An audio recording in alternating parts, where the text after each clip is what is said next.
A Reiki practitioner, we connect with universal energy, and we channel universal energy through our bodies and through our hands, and we help deliver it.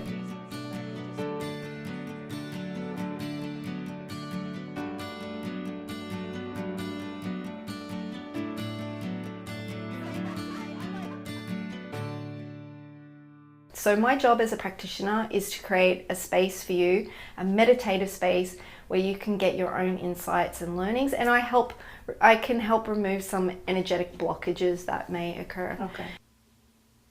What I love to do for all my sessions is ask about your intention that you want to set today. My intention. Ooh. I have to pick one thing. No? No? Okay, so. Yeah, literally. Number one, number two. My intention would be two things. One, I want to increase my connection with my intuition and my gut. Beautiful. I don't know where that comes from. Spirits, guides, universe, myself, whatever. I don't really care the source, but I would like to be able to feel what I know faster and also have the support to respond to what I know versus being influenced. It is important where the intuition comes from, because it needs to come from your higher self. Okay. What does that mean? Higher self is kind of like your spirit form. It's like, because within inside us there's an essence, and that's our higher self. So it's kind of like the more knowledgeable version of you. That is such a hard concept to understand. I know, it's like, what is there another? Like there's another Stephanie Erickson like superimposed on this one, hovering over me, like feeding me information. That's like visually how I see it. Yeah, it is. That's the best way to visualize it. But the ego, what happens is the ego it's kind of like looking out for yourself, because it's a protection mechanism. So it tells you things like, you know what, you can't do that. Or, you know, you really want to do that? Like it's that little voice, that a little self-doubt that kind of like clouds everything. And with the higher self, it's all about pure love. It's like you and your purest love form.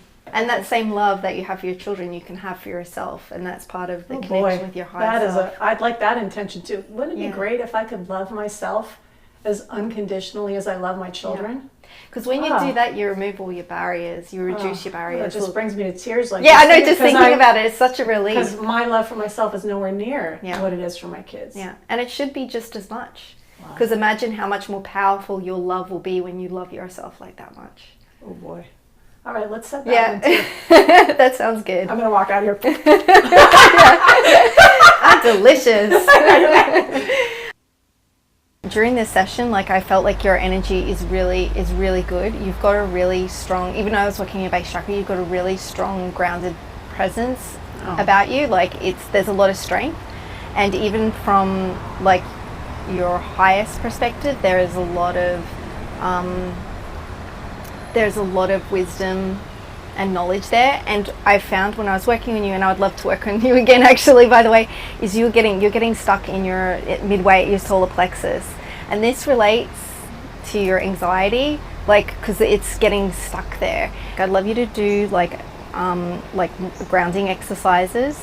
So with the grounding exercise, what it's good is for blocking out interactions and energy we don't need, and helps prevent it from coming into our body. Because what a lot of people do, and like empaths know this, like when you're interacting with people, you can absorb a lot of their energy and you take it on like it's your own, and you're like, oh, I own this, and it's not really your own feelings, it's someone else's feelings, but you get confused and think it's yourself. So what I would love to see you do is do that like as part of your daily practice. You've got a lot of power. You've got a lot of power, and you've got a lot of, I feel like you've got a lot of purpose to complete here, like in this lifetime. So for me, like we need to get that moving through your whole body and your whole being more, and like we need to protect your solar plexus.